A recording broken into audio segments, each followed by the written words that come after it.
Now, I've been talking a lot about innovation and change. Innovation is hard. And where does innovation start? Well, it can really start anywhere in the pyramid, but the best kind of innovation starts in the bottom of the organization, your people who are talking to customers. And at Travelocity, I used to hold town meetings in the beginning. I just stood on a desk and there were 20 or 30 of us and would listen to things. That's where flight paging came from. We were the first guys to invent that. That's where Fairwatcher emails came from. That's where all kinds of innovation came from. But as a leader, I had to make sure we tried those things. You have to make sure that your employees understand this is not the Olympics where you just get one chance. This is baseball, right? You get to come back inning after inning. You have to celebrate success, and you have to be okay with failure. And you have to deal with the boson layer, okay? Now, the boson layer is middle management. And some of you are middle management, but I will tell you that people in general in the middle crush innovation. They don't want change. They don't want to take a chance. So as leaders or as innovators, how do you crush the boson layer? What you have to do is encourage success and be okay with failure and listen to people and act and try. And then you can be successful in creating a culture where innovation is okay. Because innovation is hard. Nobody wants change.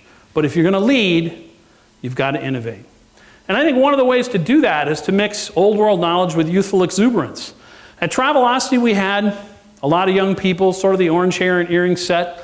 You know, this industry is broken, only they could fix it. Messianic zeal, no industry knowledge or contacts.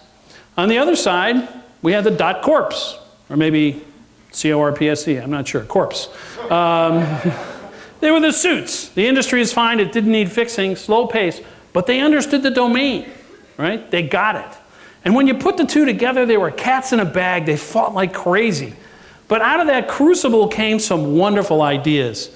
So if your principal market in college is college students, I hope you have some college students working there, and I hope you let them innovate, and I hope they're telling you what they think and you're listening and you're not always agreeing, but you're pushing back and forth.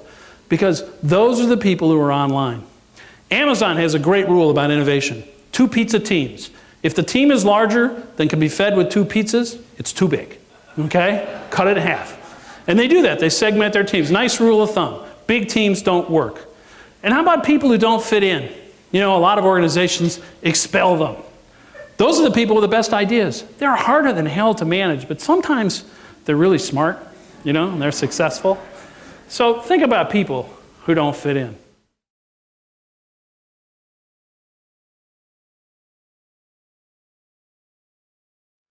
So let me talk for a minute about innovation in a large corporation. I'm going to talk about how we built Travelocity.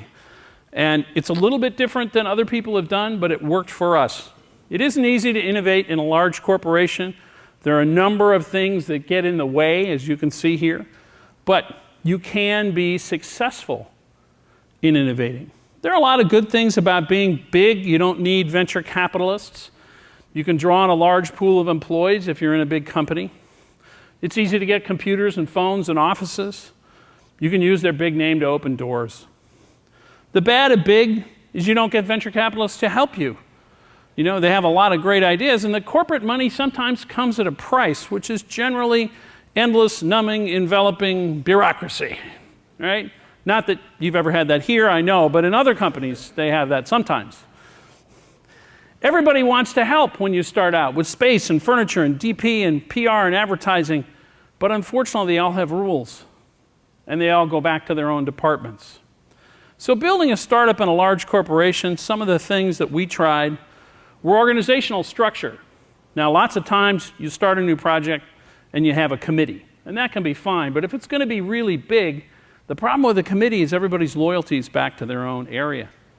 So what we did was say, no, we're going to start this as a business, a separate business, and people will move there. They'll have a dotted line back to their own organization, but their loyalty will be to this new project, which was Travelocity. I reported to the CEO. He provided substantial air cover. His clout was necessary, and he supported risk-taking. I was the CIO. I had sufficient networking and clout to get things done. That was important to foster this little idea. Secondly, I took everybody and we moved out of the building. I found an abandoned set of offices the company didn't want. We moved there. It took a long time to get everybody to come. They wanted to stay in their own place. But eventually we all moved there, became a team, and we had spectacular results. Then, it's about staffing. This new world requires old world knowledge mixed with youthful exuberance. So we were the .com. We had a lot of the orange hair and earring set, and they had great ideas. They thought only they could fix the new world. They had no industry knowledge and no industry contacts. On the other side, we had the .corps, right? We had the suits. They thought the industry was fine. It didn't need changing. But they had industry knowledge and industry contacts and domain expertise. By putting them together, it was like cats in a bag. They fought all the time. But out of that crucible came some terrific ideas that created this new company. I think that mix of expertise is really important. And finally, funding. Our funding was decided by the CEO. There was a little debate. A lot of people wanted that money that was going to Travelocity, but he wouldn't let it go away. And so for us, it was staffing and funding and location and organization. That doesn't mean that always works, but those are the keys, particularly staffing, to starting any new innovation and any new company and keeping it going, because there's so many other priorities that get in the way.